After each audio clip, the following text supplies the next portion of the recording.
like to introduce our last speaker for this session, and not least, I am just looking to see Dr. Amir. He was there. دكتور أمير السلام عليكم. عليكم السلام بروف علام، كيف الأحوال؟ والله شكرا لك جزيلا، شكرا لك جزيلا، وشكرا إنك يعني you have been patient and you have waited for us. Dr. Amir, thank you very much. Let me introduce you quickly because I know many people are watching and waiting for your talk. I think it's very nice to this transition happened, and I'm really glad you have a very good road being if you like, prepared by Councillor Sonny when he mentioned about stakeholders engagement, about he gave the example of the Renaissance Dam, which you have been one of the campaigners explaining it. Dr. Amir Kheir is a British Sudanese, if you like, national. He is a diaspora, but he just traveled to Sudan last, I think, 10 days when this embargo on travel released. He was one of the people who have been on active on helping the Sudanese who were stuck here in London together with Muna to get them back to Sudan. So he's a diaspora, he's from Manchester. His background is very, very important for not just for Sudan, but for the diaspora. He's an experienced academically and professionally project manager. So he got a PhD in project management. He's an engineer.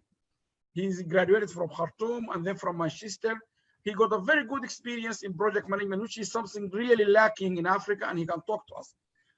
He also, in the social activist, he has been, and he is, and he's now in Sudan. He went to see his family, and then 2 days ago, he contacted me. He said he's going to meet several people, senior people, to talk to them to help, and so on and so on. So I think we lost him, which I can understand. In Sudan, there's lots of problem with the electricity now. But once he's back, we will give him the floor to speak. He's going to talk to us about the post-COVID-19 scenarios, and his talk is titled, "Is Offsite Manufacturer is the Answer?" So we're just hoping to see him again. The world has changed by the COVID-19 pandemic. The traditional ways of doing business have come to halt. People's lives have changed and new realities have emerged. In the presentation, we'll look at three things: off-site manufacturing. We'll look at the new realities that have been imposed by COVID-19. And we'll look on the look ahead for the offsite construction. So part one of the presentation is about the current situation of the offsite construction. Let's just try to identify what offsite construction means. There is a famous statement about modernize or die. And then we'll just briefly explain what do we mean by offsite manufacture and why we need offsite manufacture at all. And then the key challenges before we talk about the current situation and the challenges posed by COVID-19. So offsite construction is the planning, designing, fabrication, and assembly of building elements. It's always at a location other than the final installed location. So it will be at a factory, and then obviously brought to site. Off-site construction is characterized by integrated planning, supply chain optimization strategy. So the process involves a lot of planning and pre-engineering, and then obviously a lot of supply chain optimization as well. Sometimes off-site construction is referred to as prefabrication. I'm in slide 7. Or modern method of construction. It is most commonly concerned with permanent structure rather than temporary structures.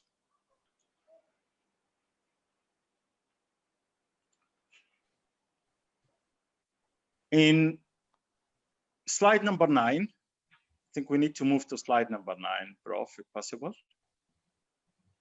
So there is a number of different types of off-site construction.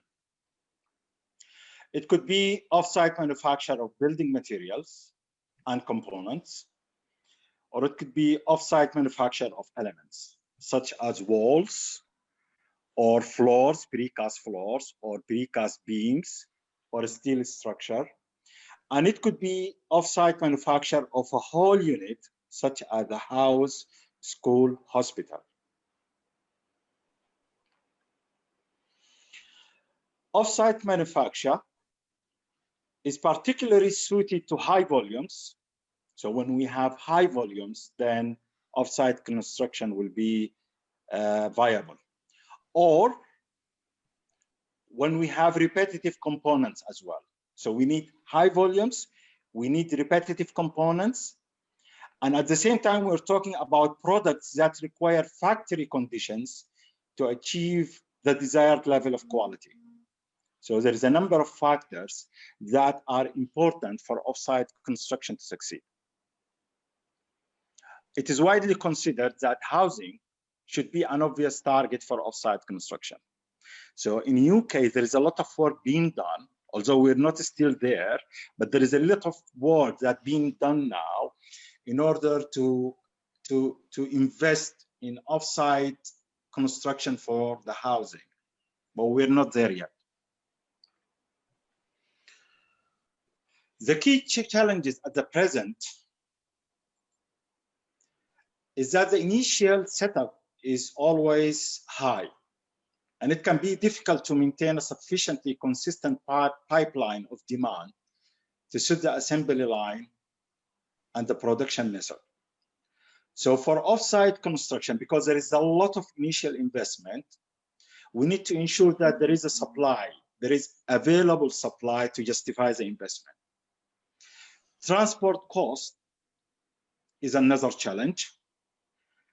But in my opinion, the biggest challenge to off-site construction is the mentality to stick to the traditional methods. And there is a famous saying here, if it is not broken, do not fix it.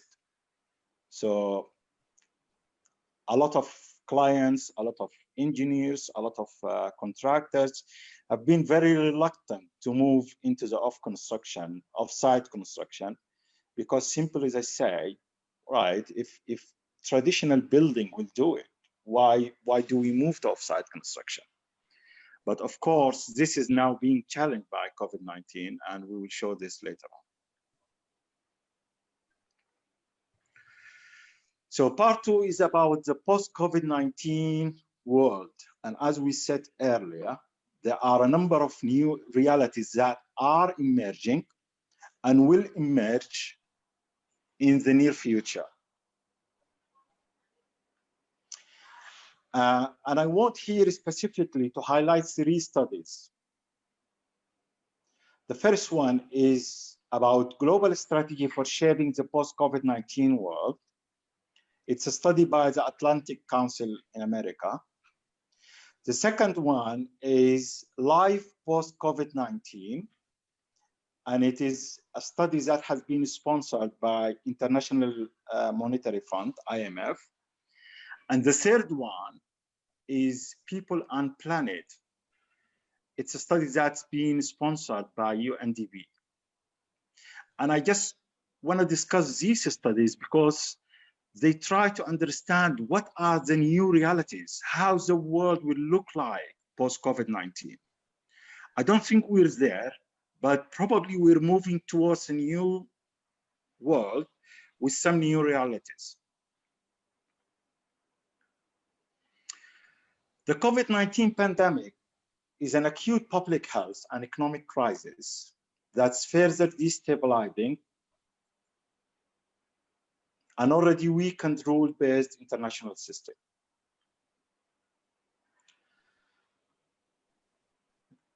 Public health crisis, Atlantic Council, they say there is a strategic shock, and that shock is very evident. We have more than 9 million people worldwide that had been infected by the virus. We have more than 470,000, almost 500,000 died because of the COVID-19. And we have also over 45,000 that had died in UK, and 295,000 people have been infected in UK. So it is a health crisis, and it is a strategic shock.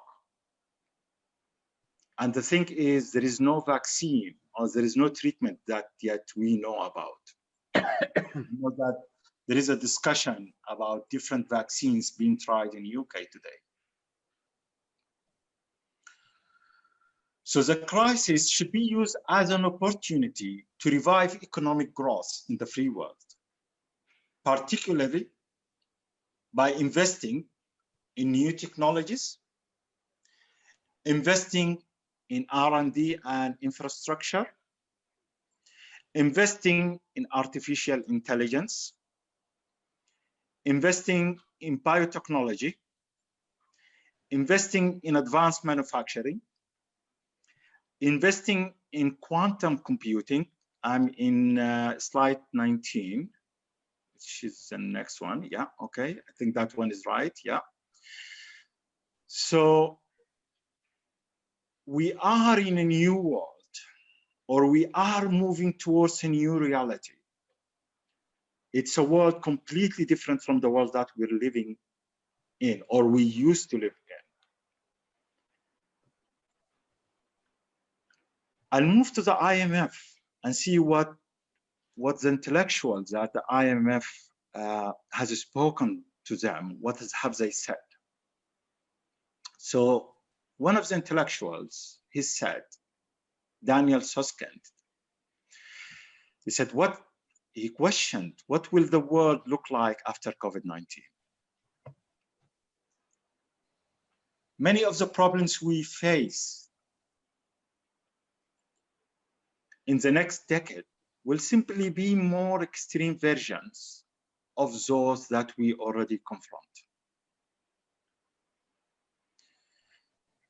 James Maniaka, who is a chairman and director of McKinsey Global Institute, said, the world after COVID-19 is unlikely to return to the world that was. Many trends already underway in the global economy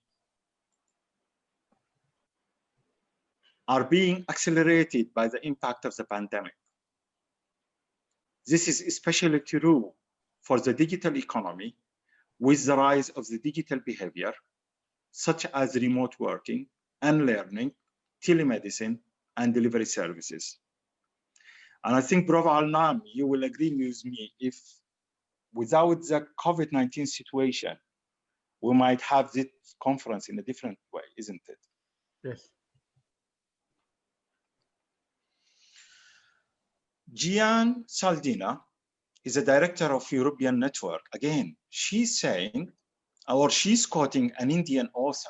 He's saying, historically, pandemics have forced humans to break with the past and imagine their world anew. This one is no different. It is a portal. It is a gateway between one world and the next. These are all very, very strong statements. And it is a translation of the realities that we're living, the realities that we're moving into a new world.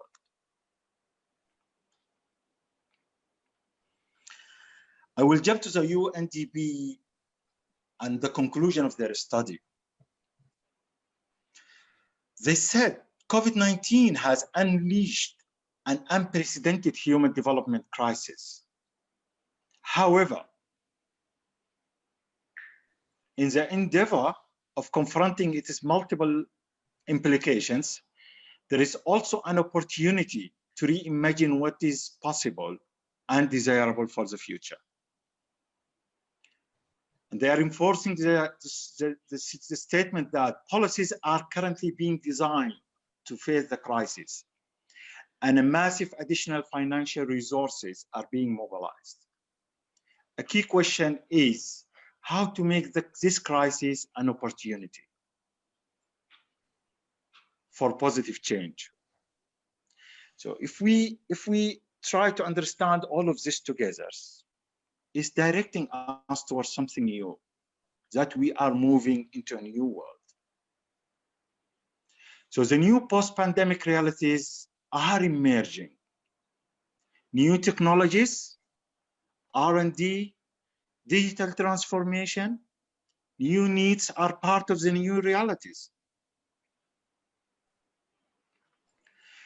We are also talking about new set of human behaviors and new ways being developed for dealing with today's challenges.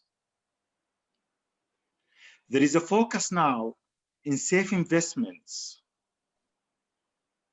So we need to underline these safe investments. So anything which is labor intensive cannot be considered safe investment anymore. So there is a focus in safe investments, controlled and automated processes to reduce human factor risks. So all of these key lessons that we're learning from post-COVID-19 world is telling us that the on-site construction, the traditional construction is coming into question. It cannot be the answer for the future. So we're now seeing a world that's building reserved capacities and investing in research and R&D as part of the strong trend. Off-site construction look ahead. So the key points are traditional versus modern off-site construction, new demand, new opportunities, new ways of doing business, reducing risk, expecting the unexpected, and we will also talk about the key challenges. Traditional versus modern off-site construction. Traditional construction has been greatly affected by the development of lockdown and social distancing measures. Off-site construction has been less impacted by these measures and far able to adapt to the new realities. And we've already discussed that we're talking about a new world, about new realities, which all promotes off-site construction. New demand, new opportunities. So there is new demands for hospitals, for labs, research facilities, and we have two good examples here. We have the NHS Nightingale Hospital in London, and we have the Hoshin Shah Hospital in China. Nightingale Hospital, the plans to create Nightingale Hospital were announced on 24th of March. The facility was formally opened on the 3rd of April, in less than 10 days, by Prince of Wales via video conference or via video link. Again, this is a very interesting situation here, because traditionally the hospital has been open in a great big gathering, but now we're talking about opening one of the biggest achievements in UK, perhaps in 2020, via video link. The hospital current capacity is 500 patients, but it could be expanded to take 4,000 patients. The hospital was designed with capacity to receive and discharge up to 150 patients per day. The number of staff, when the hospital reaches full capacity, will be around 16 to 25,000. In slide 33, there is just a number of pictures showing the hospital during construction. But I don't think anyone will mistake the role that manufacturing has played in completing this project. Again, Hoshin Shan Hospital We're talking about 25,000 square meter, 1,000 beds, and it is predominantly prefabricated buildings. I have prepared the video, but unfortunately will not be able to share it, but the video is available in the internet. So anyone can log into the internet. It's in slide 35, and you can see the video. It's an amazing video. We will incorporate it, Director, inshallah. Yes, and it tells you the story. And again, the story is about off-site manufacturing. So what does this tell us? It tells us that we have huge capabilities within the off-site construction. If it is mobilized correctly, it can change the world. And it can respond to the demands of tomorrow and today, of course. Again, we're talking about new ways of doing business. And this is not only true for construction, it's true for other industries as well. The old ways of doing business is not relevant anymore. There is a lot of research in UK and in other countries to find new ways of doing business. And one of the great guidelines for this is to achieve quality, is to meet cost and to meet time. And it all benefits from automation, enhanced opportunity for mass production. And this is where the power of off-site manufacturing is.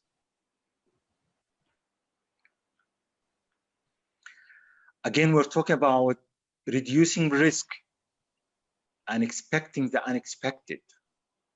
We have to reduce health and safety risk. We have to reduce exposure to extreme natural conditions. And we have to find ways to improve working in a controlled conditions. And all of this, again, is supporting the case for off-site manufacturing. We're talking about new standards of doing business. We're talking about new standards for cleaning, for health and safety. We're talking about swift response required. Nightingale is a good example. The hospital in China is another example. And we're talking about response to digital world, to flexibility, to adaptability requirements. So the key challenges facing off-site construction remains to be addressed. I think we all agree that there is a potential in off-site construction to provide the answer for today and tomorrow questions. But it does require a joint effort. It's not only something that the contractors or the construction industry will have to take along, but it does require an input from everyone. And I think there is a great role here for the governments, for the private sectors, for the clients to understand and to invest into off-site manufacturing. I think to this end, I will come to the end of this presentation, Prof. Allah. Thank you very, very much. Thank you very, very much, Dr. Amir. That's very interesting, very useful presentation. It's now open for question. If you have any questions, open it. It's three very good presentations.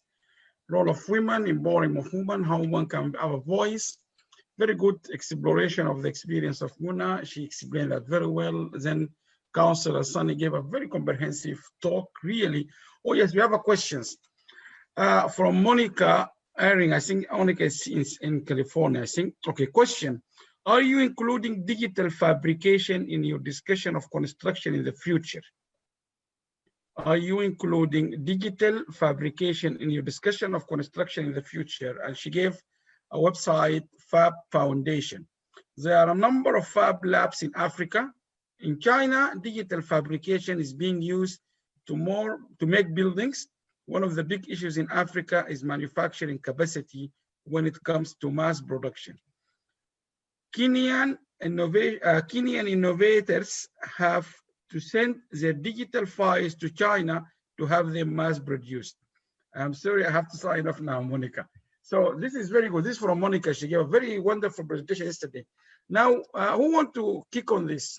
Sunny or Dr. Amir or possibly Muna if you want. Amir, did you read? Okay, Sonny can go first. Go, Sonny. Can you unmute yourself, Sonny? Yes, Sonny, go ahead.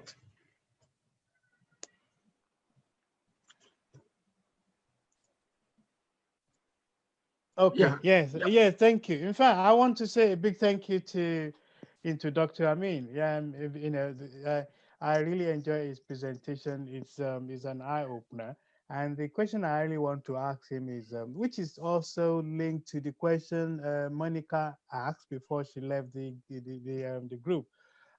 How do you think, you know, considering, you know, Africa is still at the development stage of the of development cycle, we still at the early stages. How do you think Africa can capitalize on digital, you know, manufacturing? Which I know in marketing, for instance, we have, I mean, there are so many examples of, you know, digital manufacturing. Well, I mean, it's a concept what we use. As probably, I'm sure Professor Alan will probably testify to this, even though we use that in printing, in all kinds of marketing, but at the same time, in manufacturing, how do you think Africa can capitalize of it, especially COVID-19 having opened our eyes to many possibilities that we never thought of before, without leaving our shores, without having to travel thousands of miles? Thank you. Okay, Dr. Amir, or Yes. and then we go to Mona. Yes, Amir. Yes, I would like to comment on this. Yeah, go ahead. I think one of the things that has been delaying the offsite construction from taking its full potential, actually, the initial cost and the initial investment that is required. Generally, Africa, and I think Sudan is an example as well. I have seen how quick we're able to learn the lesson. So even so, the journey in Europe, in UK, has been very long until we reach to this point now, where offsite manufacturing is, even now in UK, is still, I would say there is still a lot of work to be done. But I can see that Africa and Sudan as an example, that we're not much behind. And I think we're quick to learn the lesson that offsite construction provide a lot of answers to a lot of questions.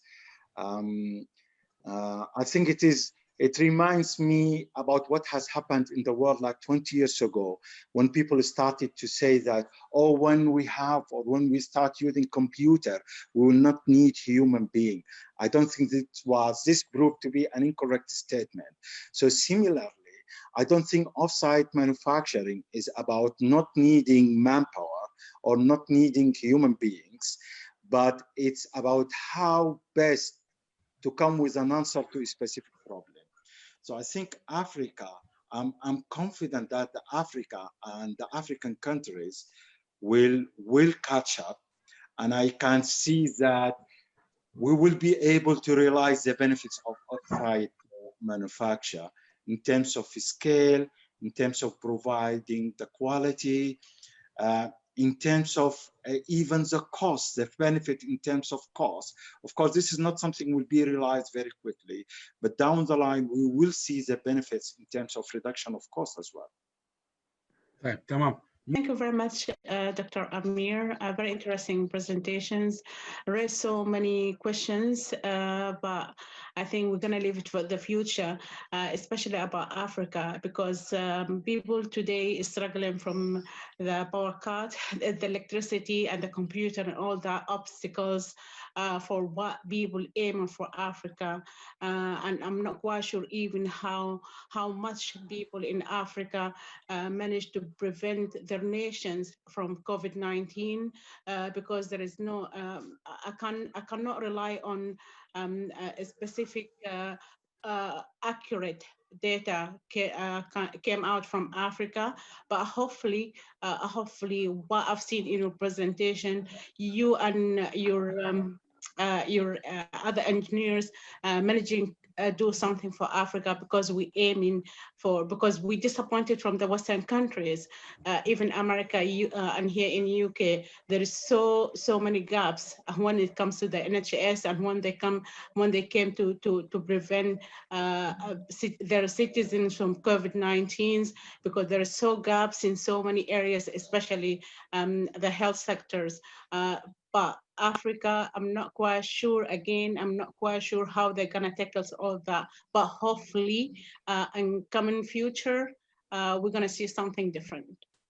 Okay, Mona, thank you very much. And I think what I can suggest, Dr. Amir, with your permission, I don't know when, but when you come back to the UK, I would assume it's not going to be very long. We will discuss this maybe, and we also engage with Sunny and all the African groups. And we can create one where you can make the presentation, all of us, we can even invite people, because it's quite a very interesting topic, because it's safe time and it's rebuilt. And maybe we can give recommendation to OCDs or to donors countries if they want to help rebuilding, because we've got many thousands, not just in Sudan, and across Africa, now in camps. If we can build something just to shelter them, I definitely will be. I think let's do one in the UK once you're back, Amir. I will give you, Amir, the last word, particularly if you would like to comment on the engineering side. One sector in particular, Amir, women in science and technology is definitely one of the cases of equality is being raised by the UN. But most importantly in higher education is engineering. We have very little in engineering. So what can you say here, Amir, but in a very short comment, because we really have to finish this session. I know it's entertaining, but we will carry on this discussion when you come back. And we will definitely do lots of things on women leadership. But Amir, engineering in particular, if you don't mind talking about this specifically, is being one of the area clearly being marked as there is no equality at all. Men are very dominant. I know the nature of the job, but women can be engineer, can be architect, can be anything. What do you say? Yes, you know, Prof. Alam, I have had an experience working with amazing engineers, amazing women. Very excellent in terms of achievement, in terms of capabilities, in terms of their understanding and leadership and everything. So I do agree with what Mona has said earlier, and what Sunny has said as well, is about giving them the opportunity more than anything. I think women have proven themselves as leaders, as engineers, as scientists, as economists, as project managers, and even in construction. So it's just a matter of opening the doors and giving them the opportunities. And I think they will have a very positive impact, and they will change a lot, and we will see things that men couldn't do. Excellent. Thank you very much for that conclusion, Amir. Muna, Councillor Sunny, and Dr. Amir, thank you very much. It has been a wonderful session, and I am very glad it's all been recorded in the Facebook. There's lots of comments, but we will definitely get the video out quickly. Thank you very much. I think we have to conclude this session. And if you can all join me all over, I can see lots of faces from different places. Thanking these people, really. All of them have done a wonderful job. And I know they're all working. Everyone is struggling. And I can see Dr. Shadi, every time I can see they're opening the camera to show that she's glad. Thank you very much. Some people, they open the camera just to show you they are clapping for you. So thank you very much.